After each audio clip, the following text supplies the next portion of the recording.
So we're a few days before the holidays, and I actually got a spare few moments. It seems like it's been an incredibly busy season at work. I mean, I'm primarily dealing with shipping and receiving, and customer mailouts and that type of thing. But I am borderline in retail. I'm kind of one of those guys that's in the back of the store that deals with truck drivers and deals with UPS and Federal Express and everything else. But I'm also kind of in the retail aspect of everything, so it's extremely busy, with not a lot of spare time and a lot of really busy, hectic days. But I decided this time around that one thing that I wanted to talk about is how nice it is on the Christmas holidays and around the Thanksgiving holidays that come around every year that I don't have to sit in those depressing meetings. Which I think always made the holiday season even 10 times more unbearably depressing for me. As a kid growing up, I mean, it wasn't too bad getting the Christmas holidays, because you did get time away from school, which was a blessing. But when you come from a fairly large family, you have those inevitable big get-togethers where everybody ends up in some big, shouting match, and it gets all crazy. I'm sure that a few people out there, more than a few, are familiar with that sort of thing. But what crossed my mind this particular holiday season this is one of the first ones where there's not a lot of turmoil going on with me, which is a good thing. And it's one away from the meetings, and it kind of got me in another one of those reflected moods that I've been in here lately. I keep bringing them. It seems like every time I do a video, I'm talking about being in a reflective mood. But I was thinking about three different occasions on Christmas when I was in Quackaholics Anonymous. And it seemed like it was at three different phases of my time in AA, and none of them were any good. I remember the very first year I was in AA, when the holiday season hit. Of course, you get the reinforced negativity in the meetings. Everybody's talking about, this is the time of year where it's really dangerous, and this is, such a depressing time of year, and you can go to holiday meetings, and if you've ever been in a meeting on a holiday in general, I mean, they're either the really crowded meetings where all the popular people show up to tell their bullshit stories, or they're completely dead, and there's like a few stragglers in there, and then there's you, and you're kind of wondering what the hell you're doing in there. I went to both of those types of meetings in the holidays. I never went to any of those AA dances that they freaking had. I mean, the idea of going to a AA dance just seemed so incredibly depressing to me that I just could never do that, and I could never go to any of their Christmas parties or their social gatherings. And of course, near the end of my time in AA, when I'd been branded a chronic relapser and everybody expected me to drink myself to death, I wouldn't have been invited or welcome anyway to any of that shit. Not that I wanted to be around those people. But I remember the very first Christmas that I was in AA, and at the time I think I had like 7 or 8 months without a drink, and I was told that nobody was going to show up at this 8 o'clock at night meeting. It was one of these AA clubhouses I was going to, where they had, they would have a meeting in the morning, and they had a meeting at noon, and they had a meeting at like 5:30 in the afternoon, and then they had a night meeting. And of course, at the time I didn't realize this, but all the trendy popular people had gone to this noon meeting because it was this, big festive get-together or whatever. And I was told by a sponsor I had at the time that I had to go chair the 8 o'clock at night meeting because nobody was available for it. And I didn't think too much of it at the time. AA was still new to me then. I hadn't seen through all the bullshit and everything. But I got there, and of course none of the popular people were there, and none of the in-crowd was there. And it was me, and it was like 3 or 4 guys that were living on the streets, and they were already kind of halfway intoxicated anyway, really. And I was the only guy there that wasn't actually like with it having like 2 or 3 days, without a drink, or was actively drinking at that time. And I remember sitting there when I was chairing this meeting, and of course I tried to open up with some kind of joke or something like that, which fell completely flat. And I read some bullshit topic, I don't remember, which nobody was really paying attention to. it quickly devolved into just this depressing thing with people kind of, it was like I said, a few of these guys were disjointed, so they rambled, forever about nothing. And I remember going home that evening and I was, I had tried to call my sponsor and let him know that I had done the thing and all that. He didn't answer the phone. That's another funny thing about AA. They're always talking about, reach out to people, call people. These people don't ever answer their fucking phones anyway. And if they did, you wouldn't get nothing but preach to. But I remember going home that evening and I was trying to convince myself that I had done some wonderful thing by being the only chairperson at that meeting, and now I can look back and see I was just a sucker. It was like, well, we can't get nobody up there. We'll just get that guy to go up there. I mean, like that. And I kept, at the time, it's really kind of cringeworthy to think about my mental state at that time because I went home and I read the freaking big book of all things, and I was trying to convince myself that I had, somehow kept myself sober by trying to help out alcoholics at that time. But I remember going to bed really feeling in a kind of a dark place. I remember going to bed thinking, it might not have been too bad if I'd have just gone and got me a drink or two, by the time that was all over with. But that was the very first Christmas in AA. And and I think what I'm going to do here is I'm going to do this like a tale of three Christmases. and then I was something else I wanted to talk about at the end. But one of the second Christmases I remember in AA was towards the end when I was one of those people. I mean, towards the end of my time in AA, I was lucky if I could go a couple of months without it turning into a drunken bender or something like that, or maybe even a month. I mean... And it was long drunken benders where all kinds of horrible, damaging things would happen to me at the end of those benders. And, and it was just really, really a depressing time. I had only gotten those DUI convictions I've talked about in other videos prior, like only a couple of years ago at that time. And so therefore I wasn't able to drive. I didn't have a vehicle. I wasn't able to find decent work at that time either, because when I would apply for companies, the first thing in this state, I don't know if they do it everywhere, when you get a DUI, they put a big thing on your driver's license that says DUI offender. So, like, literally, if I could even make it to a job interview, when they'd like, well, let's see your driver's license and your social security card. I mean, I can't tell you how many humiliating experiences I had where they would look at that and they'd be like, oh, you know something, we'll call you. Right now we're going to review applications, but we will call you. And you knew you were going to get fucked. And that's really a humiliating thing to go through. I mean, of course, there was no shortage of AA people to tell me, well, you put yourself in that position. Well, yeah, that doesn't change the fact it's fucking miserable to be in that position. But I was having to walk everywhere, and it was cold, and I ended up walking to this AA meeting because at that time I think I was like doing these temp service type things where you work a couple of days, manual labor, you get paid your money, you get let go, and you have to find another one. And I didn't have absolutely nothing to do, and I ended up walking up there, and I listened to all these fucking old timers. And it was, for some reason, the night meeting that year was where all the in-crowd people had chosen to go for this Christmas meeting. And I was listening to all these people talking about the spirit of giving, and they were talking about, there's no greater joy than working with other alcoholics. And in the very back row where I was sitting, we've got all these neglected homeless people, and we've got all these other people that are, like the junkies.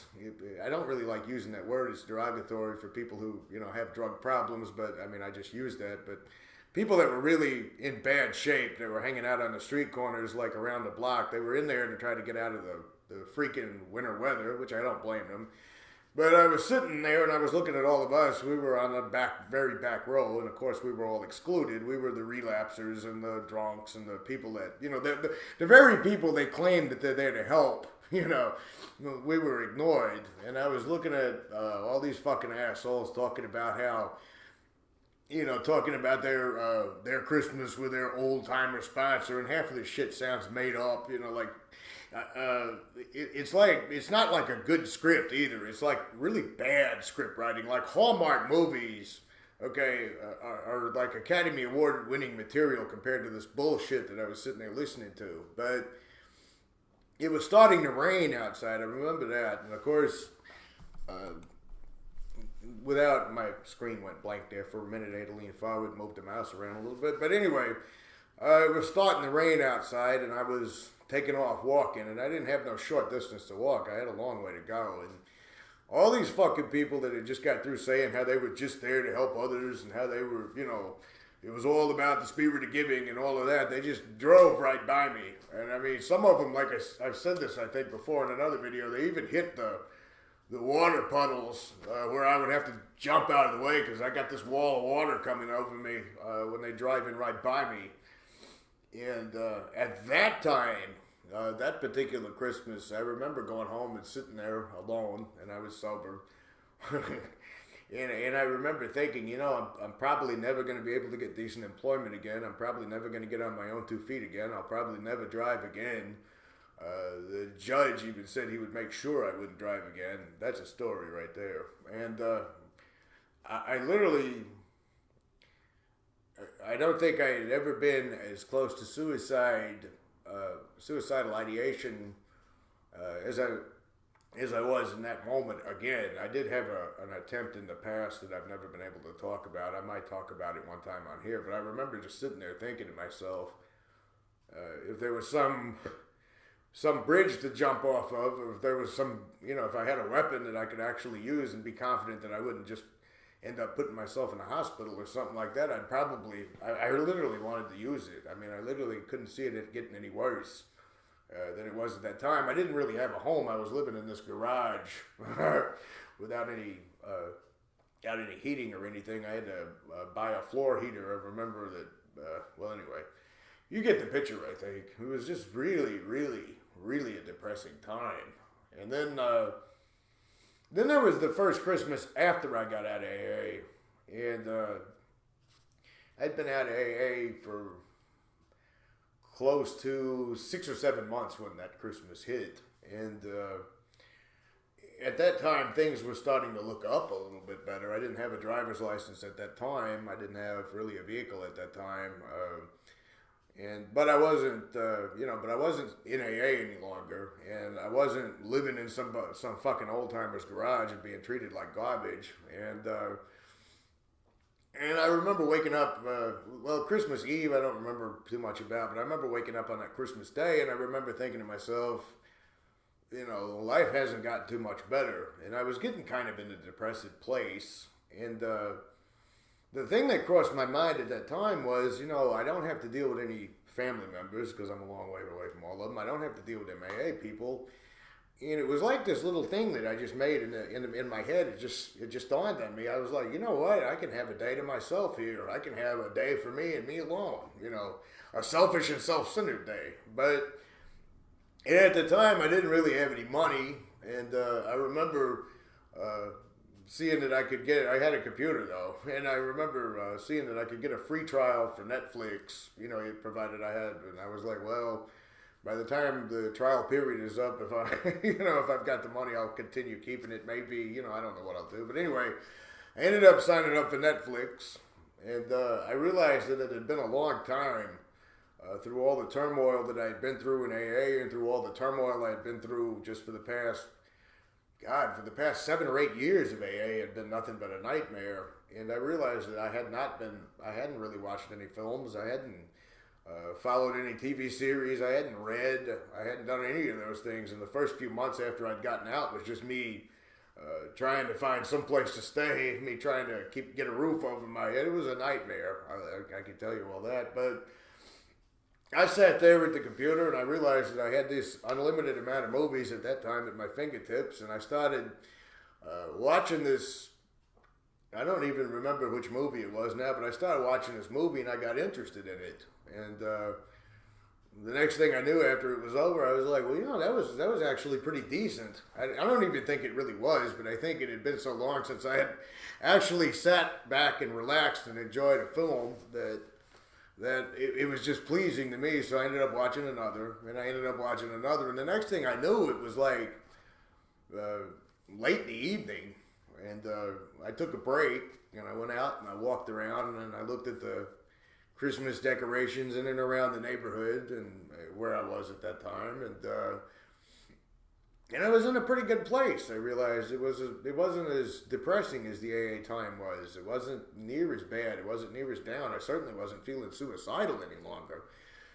And I remember when I went to bed that night, I said, it ain't been that bad a fucking day. That was the first thing I had said. I was like, things aren't looking quite as bad as they once were, but they're not looking great either. But it's not been a bad day today. That was that Christmas. Now, of course, since that time period, there's been several Christmases without being in that freaking cult. But I have gotten my driver's license back, which was kind of funny because the judge and that drug court judge, that fucking crook, actually had sent a letter, because you have to go back into court once you've gone through the shit that I've gone through. So I had to hire a freaking lawyer, and I had to go back into court. And that judge actually sent a letter to the judge in that courtroom recommending that I never be allowed to drive again. And it's funny, that judge's ego is what got me my license back, because he's like, well, nobody tells me how to run my courtroom. And of course, he immediately lifted my thing and I got my license back. That's the story behind that. But since then, I've driven. I've got fairly decent employment. I rent here, and like I've said before, a lot of the stuff behind me is it's like my landlord's storage unit. But I mean, it's not that bad compared to some of the places I've been in. And things have drastically improved with the holiday, with the holiday depression and stuff since that time period. It's gotten a lot better. It's certainly not anything like what it used to be when I was, caught up in AA and when I was going through all of that. And it just got me in a kind of, when I was feeling a little reflective, I thought I would actually make a video on that. It's nothing great as far as holiday tales go. I don't know if anybody's ever seen that movie Smoke. It's one of the ones I actually happen to like. That's kind of one of those feel-good, lighthearted type movies. But it's a cigar shop in Brooklyn, New York, and there's a scene near the end where Harvey Keitel, brilliant actor, tells this Christmas tale, and of course it's a whole lot more. It's a lot cooler than anything I can come up with. But I just thought, that Christmas out of AA is a whole lot better than Christmas in AA. And I was asked not too long ago, and then I'll wrap it up, how you deal with intense cravings when you get out without, and it was from someone who's actually in the process of leaving, but they were talking about the intense cravings that they dealt with around the holidays, and really, like I said, intense cravings hit me all the time. There was no, I wished I could say that there was some magical way to make them go away. I wish there's, some magical way to suppress them. They become fewer the longer you go without drinking. The longer you go without drinking, the less intense they come, and they come with less frequency. But I remember the very first time I got a really severe craving to drink after I had just left AA. It was like 8 or 9 months after. And I mean, it was a real intense one. It was like, I really need to fucking get drunk. I really need to drink. And every single time I got that feeling in AA, I just went to the liquor store. I didn't even, I would try to battle it, and then I would start saying to myself, well, you're never going to make it anyway. You're a fucking, AA already tells you you're, incapable. You're not going to, and I would end up just going and getting drunk.